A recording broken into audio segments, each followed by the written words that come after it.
आज मैं इस वीडियो में आप लोगों को बताऊंगा कि ASP.NET कोर MVC में हम लोग jQuery Ajax का यूज हम लोग कैसे करते हैं फ्रेंड। तो उसको स्टेप बाय स्टेप उस कोड को देखेंगे कि मैंने क्या क्या लिखा है इसके लिए। तो सबसे पहले मैंने एक एप्लीकेशन ऑलरेडी मैं देख पा रहे हैं कि रन है, तो रन हुए एप्लीकेशन को मैं देखता हूँ ब्राउजर में जाके। इस तरह से मैं जो हूँ jQuery Ajax का यूज़ करके डेटा को गेट कर रहा हूँ। इसके लिए मुझे क्या करना पड़ता है इस चीज़ को जानेंगे इस वीडियो में। इससे पहले मैंने जो डेटा को लिस्ट में डिस्प्ले किया था तो वो मैंने स्ट्रांगली टाइप बाइंडिंग किया था, मॉडल के साथ जो है स्ट्रांगली टाइप बाइंडिंग किया था और उसको फॉर ईच का हेल्प लेकर मैंने डेटा को डिस्प्ले किया था फ्रेंड। लेकिन इसमें jQuery Ajax का मैंने यूज़ किया हूँ क्योंकि जब आप कोई वेबसाइट बनाते हैं तो उसमें क्या होता है jQuery का बहुत ज़्यादा हेल्प होता है, लेना पड़ता है, ताकि मैं थोड़ा वेबसाइट को जो है थोड़ा एक्टिव बना पाऊँ।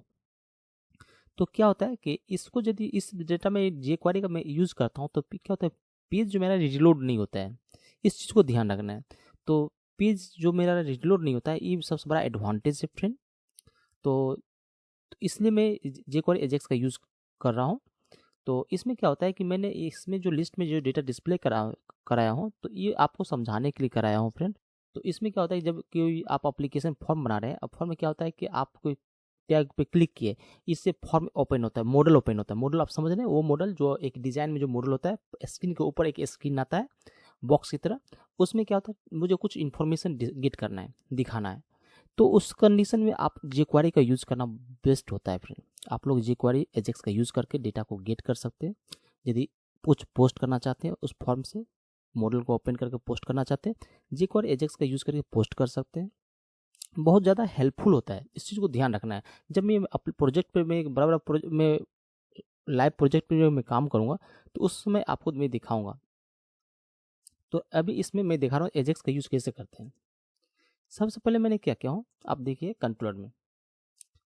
कंट्रोलर में ये मेरा जो है लिस्ट है। जब मेरा पेज ओपन होगा ये लिस्ट रन होगा, तो मेरा पेज ओपन हो जाएगा। ये लिस्ट का पेज आप देख पा रहे हैं, ये होम और लिस्ट, ये क्या एक्शन मेथड है, ये ओपन कर रहा हूँ। ओपन होने के बाद ये रन हो गया। ये जो फंक्शन है एम्प्लॉय लिस्ट, ये कब कॉल होगा, जब मेरा ये पेज ओपन होगा। तो अब इसी पेज के नीचे जो है मैंने एक कोड, इसका फंक्शन कॉल कर रहा हूँ। कैसे देखते हैं, ये मेरा पेज ओपन होगा, इस पेज को मैं ओपन कर रहा हूँ। उसके बाद क्या होता है कि मैंने स्क्रिप्ट टैग लिखा है इसी पेज में, देखें नीचे में। लेकिन जब jQuery का यूज़ करेंगे, एक चीज़ और ध्यान रखना, लेआउट पेज में जाकर जो है jQuery का लाइब्रेरी जो है एक लिंक होता है, उसको आपको रखना पड़ेगा। आप जानते हैं लेआउट पेज में हम किस लिए रखें, क्योंकि मेरा लेआउट पेज यूज हो रहा है लिस्ट पेज में। तो इसलिए क्या होता है, लेआउट पेज में कॉमन कोड हम रख सकते हैं, ताकि मुझे हर पेज में ये जो हेडर सेक्शन है हर पेज में साथ क्या होगा, इंक्लूड हो जाता है।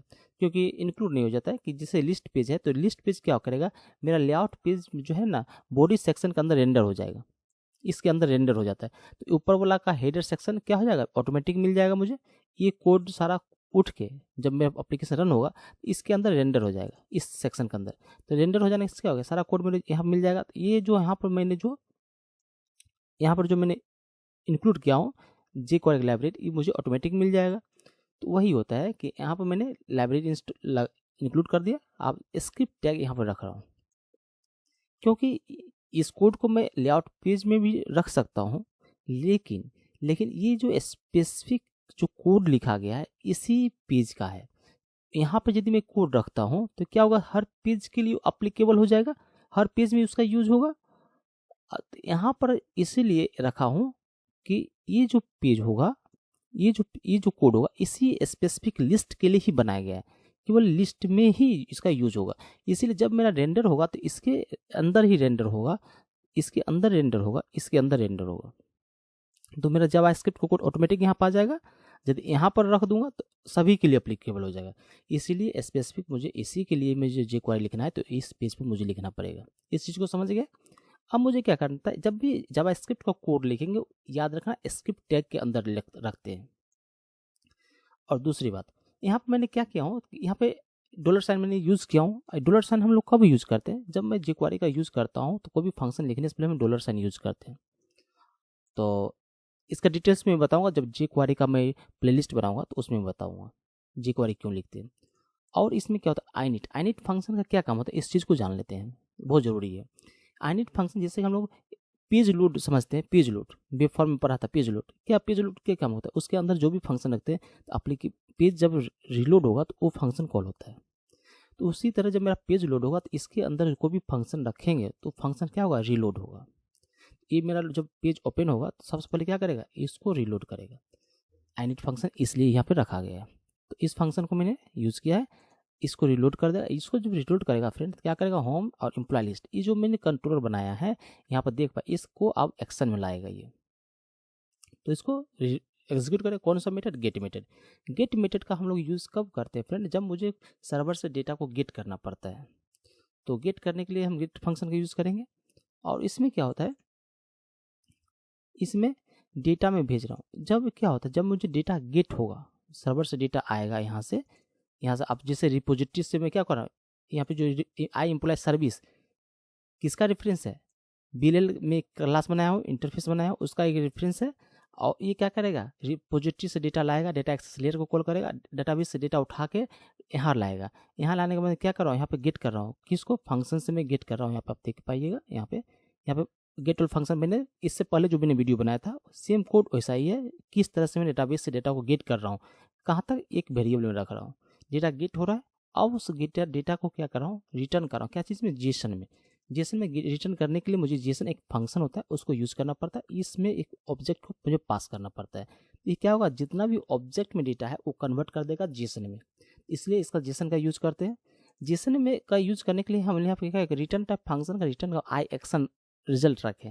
आई एक्शन रिजल्ट क्या होता है, ये जो एक्शन मेथड है, तो आई एक्शन रिजल्ट इसलिए रखते हैं, इसका जो है रिस्पॉन्स मल्टीपल टाइप का रिस्पॉन्स ये देता है, इसलिए आई एक्शन रिजल्ट हम लोग यहाँ पे यूज़ किए हैं। यदि हम यहाँ पे जेसन रिजल्ट रखते हैं, जेसन रिजल्ट, तो स्पेसिफिक मुझे जेसन ही रिटर्न करेगा ये, लेकिन आई एक्शन रिजल्ट रखने से क्या होता है कि व्यू भी रिटर्न कर सकता है, जेसन भी रिटर्न कर सकता है। तो इसलिए अपना चॉइस, अपने ऊपर चॉइस के ऊपर है, आप क्या रिटर्न करवाना चाहते हो उसके बाद हिसाब से आप जो है स्पेसिफिक यदि जेसन रिजल्ट रखना चाहते हो, यहाँ पे जेसन रिजल्ट भी आप यूज कर सकते हो रिटर्न टाइप में।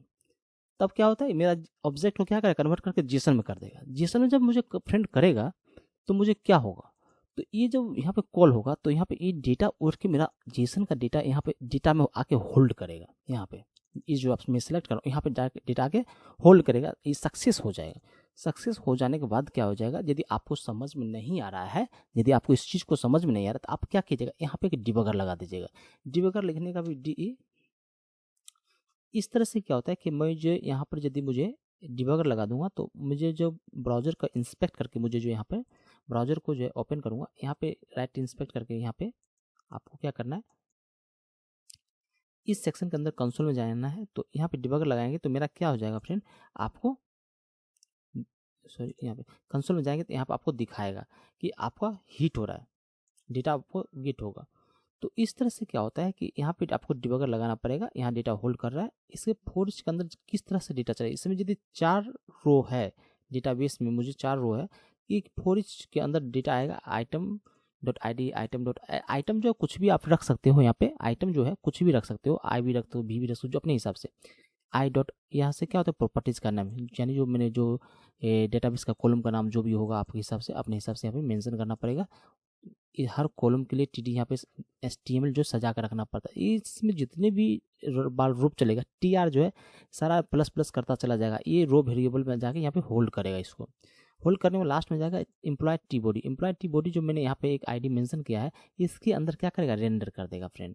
तो इस कोड को, तो इस तरह से मुझे क्या होगा, इस तरह का जो HTML जो बनेगा, TR मल्टीपल TR जो प्लस होता चला जाएगा, ये सारा उठा के इस HTML के अंदर जो है इसको क्या अपेंड कर देगा, यहाँ पे इसका अपेंड कर देगा। इससे क्या, जब मेरा एप्लीकेशन रन होगा, एप्लीकेशन पे जो ओपन होगा, तो इस तरह से मुझे क्या हो जाएगा, यहाँ पे डेटा इस तरह से मुझे डेटा डिस्प्ले हो जाता है फ्रेंड। तो इस तरह से हम लोग क्या करते हैं कि jQuery एजेक्स का फ्रेंड हम लोग यूज़ करते हैं। इससे क्या होता है कि पेज में जो रीलोड होता है, यहाँ पर जो एक आइकन देखिएगा, यहाँ पे जो रीलोड होता है वो रीलोड नहीं होता है फ्रेंड। तो इसलिए हम लोग एजेक्स का यूज़ करते हैं, ये डेटा गेट करना हो, अपडेट करना हो, इंसर्ट करना हो, इसके लिए हम क्या करते हैं, एजेक्स jQuery एजेक्स का हम लोग यूज़ करते हैं, बहुत ज़्यादा हेल्पफुल होता है फ्रेंड। तो आप लोग भी यूज़ कीजिए। यदि मेरा ये वीडियो यदि आपको पसंद आया हो तो प्लीज़ आप चैनल को सब्सक्राइब करें और वीडियो को लाइक करें, और इसका जो लिंक है अपने फ्रेंड सर्किल में जो सीखना चाहते हैं उनके साथ शेयर करें फ्रेंड।